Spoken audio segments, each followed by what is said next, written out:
The dagger glinted in the moonlight as Victor twirled it between his fingers, watching the royal palace from his balcony. Being the Duke of Westhold afforded him a residence near enough to the Queen's chambers to fuel his ambitions.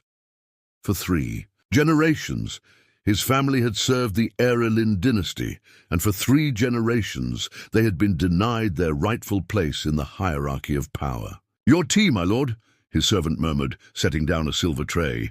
Victor tucked the dagger away. "Any word from Lord Damien? He awaits your signal. The Northern Lords have pledged their support." With a dismissive wave, Victor sent the servant away. Tomorrow's council meeting would be the perfect opportunity to assess the palace defenses. Queen Eleanor, barely 30 and already 5 years into her reign, remained popular with the common folk, but the nobility had grown restless under her progressive policies. The following morning, Victor strode through the palace corridors, nodding politely to passing courtiers while mentally noting the guard rotations. Something had changed since his last visit. The security appeared tighter, more organized. Admiring the architecture, Duke Westhold. A smooth, feminine voice interrupted his thoughts. Victor turned to find himself facing a tall woman with copper, hair pulled back in a severe braid. She wore the distinctive midnight blue uniform of the Queen's personal guard, but unlike the others, she carried herself with an authority that suggested higher rank. "Captain Sophia Blackwood," she introduced herself, extending a hand that Victor noted bore the calluses of someone well acquainted with swordplay. "I don't believe we've formally met." "A pleasure," Victor replied, keeping his expression pleasant, despite his irritation at being caught surveilling. "I was just remarking how the palace security seems enhanced since my last visit." "The Queen values safety," Sophia replied, her green eyes studying him intently. "Especially with talk of unrest in certain corners of the kingdom." The implication hung between them. Victor maintained his smile, though his mind raced. Did she suspect something, or was this merely a warning? "Well then," he said smoothly, "I'm grateful for your vigilance, Captain. Our Queen's well-being is paramount to us all." "Indeed."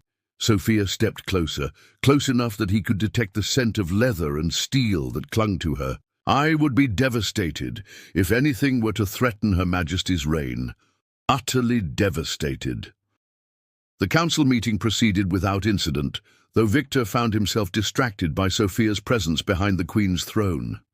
Her eyes seemed to follow him throughout the proceedings, and when he rose to speak about border taxation, she shifted her stance slightly, her hand resting casually on her sword hilt. That evening, at the royal reception, Victor maneuvered through the crowd toward the Queen, only to find Sophia intercepting his path, now dressed in formal attire that transformed her from soldier to noblewoman. "May I have this dance, Duke Westhold?" she asked, though it sounded more command than request. "I would be honored," he replied, taking her hand. As they moved across the ballroom floor, their bodies maintained a proper distance, yet Victor felt an unexpected current between them. Sophia moved with the same precision she likely brought to combat, her eyes never leaving his. "You dance remarkably well for a soldier," he commented. "And you scheme remarkably poorly for a conspirator," she whispered against his ear as they turned. Victor's step faltered momentarily before he recovered. "Bold accusations, Captain." "Not accusations, observations." Her smile was dangerous.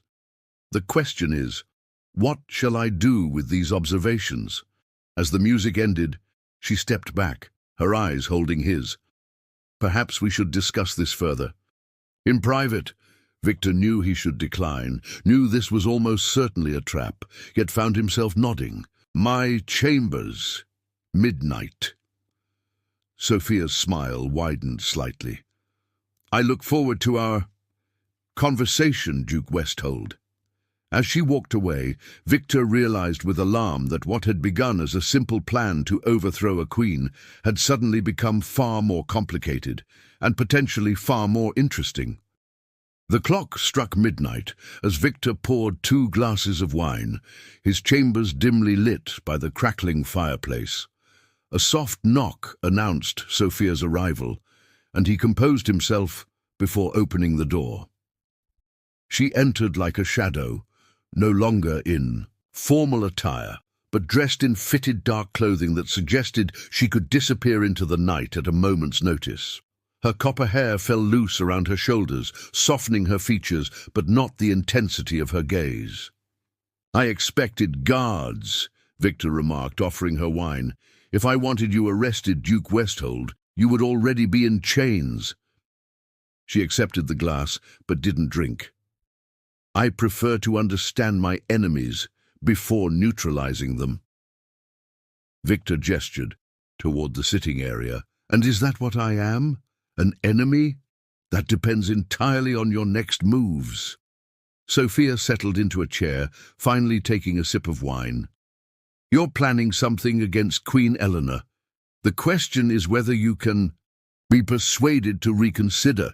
Perhaps I merely seek reforms," Victor countered, studying her over the rim of his glass. "The Queen's policies have alienated many noble houses. Reform doesn't require the secrecy you've employed," Sophia challenged. "Lord Damien's northern forces gathering near the capital isn't diplomacy." Victor's blood ran cold. She knew far more than he'd anticipated. "You're remarkably well-informed, Captain. It's my duty to know these things." She leaned forward. "What I don't know is why. Your family has served the crown for generations." "Served, yes, never equaled." The bitterness he'd kept controlled slipped into his voice. "My grandfather saved the former king's life and was rewarded with a title but no real power.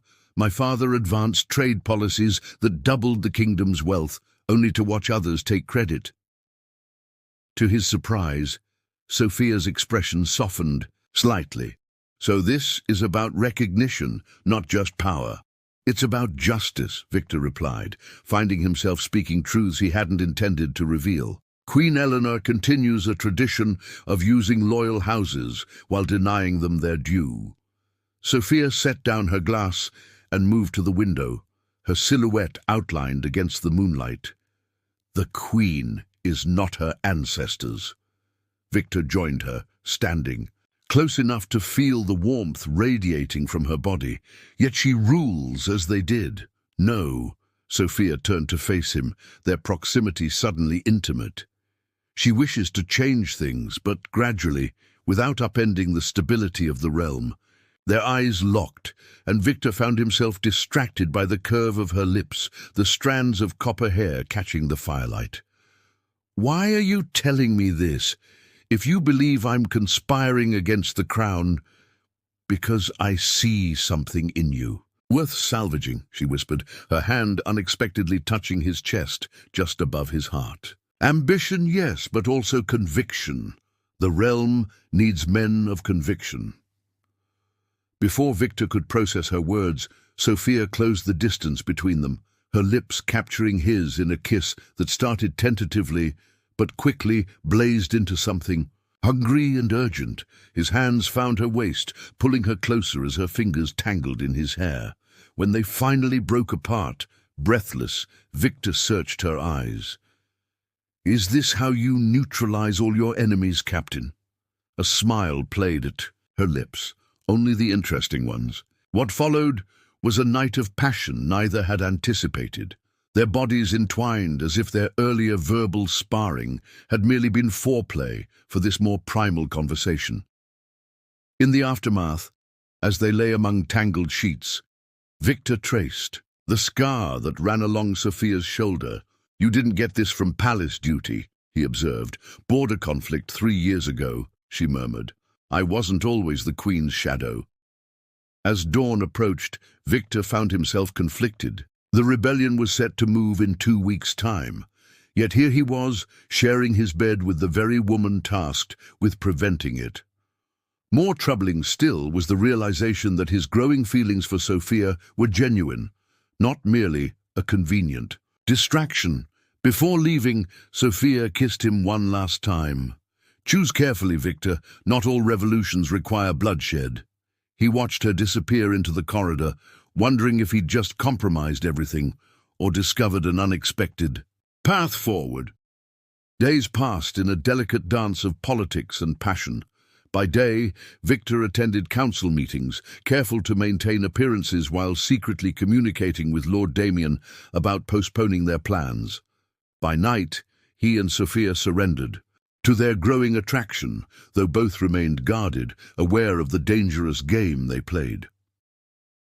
During one such night, as moonlight spilled across Sophia's bare back, Victor noticed a peculiar medallion among her discarded possessions, a golden key embellished with the royal crest. "What's this?" he asked casually, reaching for it. Sophia's hand shot out with startling speed, catching his wrist. Something not meant for curious eyes. Victor registered the significance immediately. According to ancient custom, the royal protector carried the ceremonial key to the throne room, essential during the coronation ceremony, and more importantly, the only way to access the secret passages that connected the royal quarters during emergencies. "The key of Erelin," he breathed. "I thought it was merely legend." "Most legends contain truth," Sophia replied, slipping the medallion into her robe pocket. "This one happens to be cast in gold." Victor's mind raced with implications. The rebellion's strategy hinged on accessing the Queen's chambers through conventional routes now heavily guarded. But with the key, "It's more than ceremonial, isn't it?" he probed, trailing his fingers down her spine. "It opens something invaluable." Sophia turned to face him, her expression suddenly guarded. "Why the interest in ancient royal trinkets, Victor?" The tension in the room shifted. Victor recognized the dangerous territory he'd entered, but pressed forward. "Knowledge is valuable to a historian like myself." A historian. Sophia laughed softly, though no humor reached her eyes. "Is that what you call yourself now?" She rose from the bed, wrapping herself in a silken robe. "I've been patient, Victor. I've watched you send messengers to the Northern Lords. I've noticed your careful study of the palace defenses." Victor felt the blood drain from his face.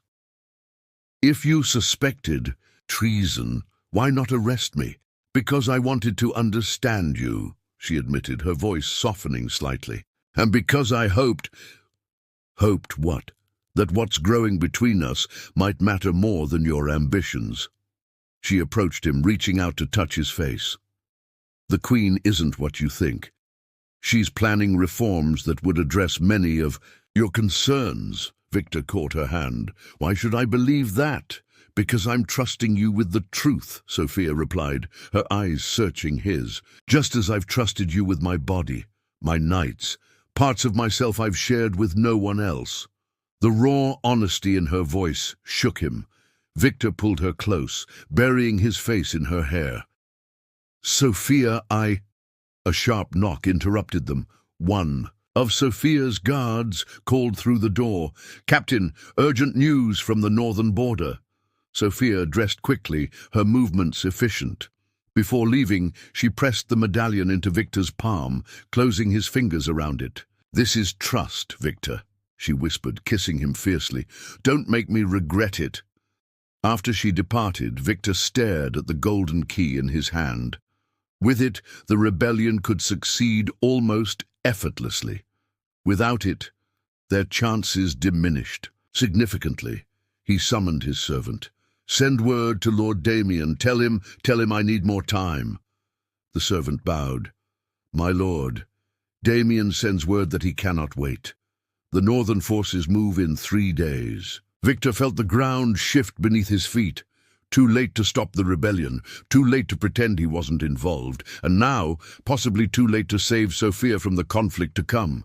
The key felt heavy in his hand, weighted with impossible choices and the realization that he'd fallen in love with the one woman who stood between him and his ambitions. The palace buzzed with whispers of approaching northern forces. Queen Eleanor had called an emergency council, and Victor found himself seated among advisors who eyed each other with suspicion. Sophia stood behind the Queen's throne, her expression unreadable when their eyes met. "Lord Damien's army crosses our borders," the Queen announced. "This act of aggression cannot stand." Murmurs rippled through the chamber. Victor maintained his composure, though guilt gnawed at him. This wasn't how it was supposed to unfold, a hasty, violent takeover, rather than the calculated pressure he'd designed. "Your Majesty," he spoke carefully, "perhaps negotiation could prevent bloodshed. Lord Damien may have legitimate grievances." The Queen's piercing gaze settled on him. "Curious you should defend a man in open rebellion, Duke Westhold." The chamber fell silent. Victor felt sweat beading at his temples. "I merely suggest caution before committing to conflict." "Captain Blackwood," the Queen addressed Sophia without breaking eye contact with Victor, "ensure the Duke remains within the palace until this matter concludes. His insights may prove valuable." Victor recognized the polite imprisonment for what it was. As guards positioned themselves near him, he caught Sophia's subtle nod, a promise that he wouldn't be harmed. Not yet, anyway. Hours later, confined to luxurious quarters that were nonetheless a cage, Victor paced restlessly until the door opened to admit Sophia. "You knew," she stated flatly. "All this time you knew when they would come." "Damien moved early," Victor explained. "I tried to delay, save your excuses." Sophia's voice cracked with emotion. "I gave you my trust, my body, pieces of my soul, and you continued plotting against my queen." Victor approached her, reaching for her hands, relieved when she didn't pull away. "It's more complicated now. I never expected to feel this way about you." "What way?" she challenged, eyes glistening. "Like I would sacrifice everything, ambition, vengeance, power, just to keep you safe." The admission cost him, but he couldn't deny the truth any longer. "I love you, Sophia." Her composure fractured momentarily before she steeled herself. "Pretty words while the capital prepares for siege." "I can stop this," Victor insisted, producing the golden key she'd entrusted to him. "I need to meet with the Queen. Privately." Sophia's eyes widened. "You kept it." "I could have used it to let Damien's assassins inside. I didn't." Something shifted in her expression, hope mingled with lingering distrust. "Why should I risk Her Majesty's safety on your word?" Before Victor could answer, explosions rocked the palace foundations. Sophia ran to the window, cursing at the sight of smoke rising from the eastern walls. "They're inside already," she realized, drawing her sword. "Northern infiltrators must have been in place for days." Victor's stomach dropped. This wasn't the plan. Damien swore no direct attack on the palace. "Plans change," Sophia replied grimly, moving toward the door. "Stay here if you truly mean to help." "Sophia, wait." Victor caught her arm. "There's something you don't know about Queen Eleanor and my family." Footsteps pounded in the corridor, accompanied by shouts and the clash of steel. Sophia hesitated, torn between duty and hearing him out. "She's my half-sister," Victor confessed. "My father's indiscretion with the former queen. The recognition I sought was acknowledgement of my bloodline, not mere political power." Shock registered on Sophia's face, quickly replaced by determination. "Then help me protect your sister, Victor. Choose your true loyalty now." As fighting erupted throughout the palace, Victor made his choice. With the golden key in hand, he followed Sophia into chaos, not to overthrow a queen, but to save one, and perhaps, in doing so, save his own soul as well. Dawn broke over a palace scarred by battle. In the throne room, Queen Eleanor sat regally, despite the bandage on her arm, addressing the assembled lords and ladies who had survived the night's violence. Victor and Sophia stood together at the base of the dais, their hands nearly touching but not quite. Lord Damien's treachery has been quelled, the Queen announced, thanks in no small part to the unexpected intervention of Duke Westhold. Murmurs rippled through the crowd. Just hours earlier, Victor had used the secret passages to lead the Queen to safety, while Sophia's forces engaged the northern infiltrators.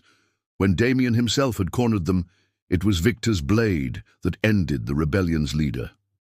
"Your Majesty is too generous," Victor replied, keenly aware of how close he had come to being on the wrong side of history. "Am I?" Eleanor's eyes held his, communicating the weight of secrets between them. "Perhaps it's time for generosity after generations of denial." The Queen stood, descending the steps to stand before Victor. "Kneel, cousin." A collective gasp echoed through the chamber.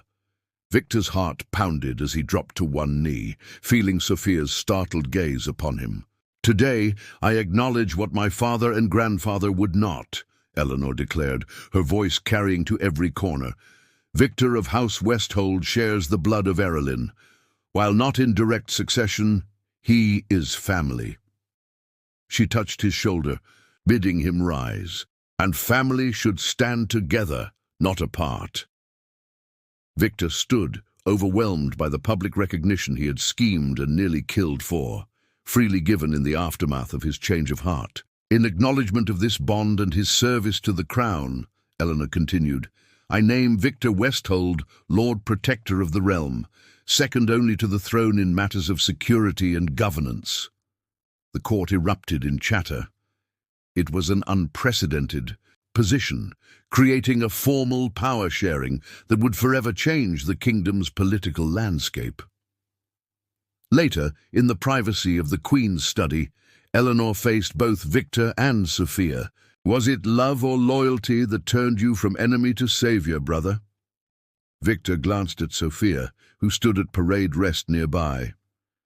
"Both, Your Majesty. I found loyalty through love." Eleanor smiled knowingly.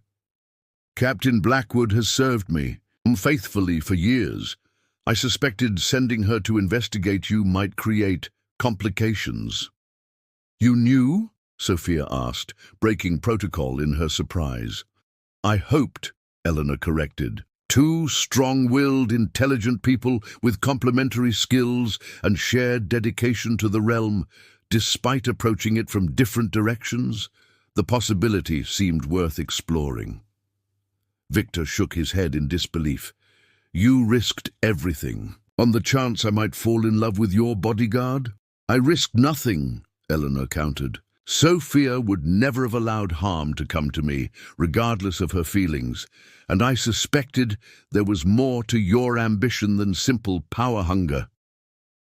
The Queen moved to the window, gazing out at the city below. "The reforms you sought, Victor, many were already in development. Your new position will help implement them without bloodshed." After the Queen dismissed them, Victor and Sophia walked the palace grounds, still processing all that had transpired. "Was any of it real?" Victor finally asked. "Us?" Sophia stopped beneath a flowering tree, pink blossoms drifting around them. "The assignment was real. The suspicion was real." She stepped closer, her hand finding his. "What came after was unexpected, unplanned, and the most real thing I've ever felt." Victor pulled her into his arms, relief washing over him. "So, where do we go from here, Captain? Can the Queen's shadow love the Lord Protector?" "I believe," Sophia murmured against his lips. "That's exactly what Her Majesty is counting on." Their kiss sealed a promise, not just between lovers, but between reformed rivals who had found in each other the balance the kingdom itself needed. The throne's shadow had shifted, revealing not darkness, but unexpected light, and a future neither had imagined possible just days before. As twilight descended over the palace, Victor and Sophia stood hand in hand, gazing toward the horizon, not as conspirator and protector, but as partners in both duty and love, their separate ambitions, now forged into a shared destiny.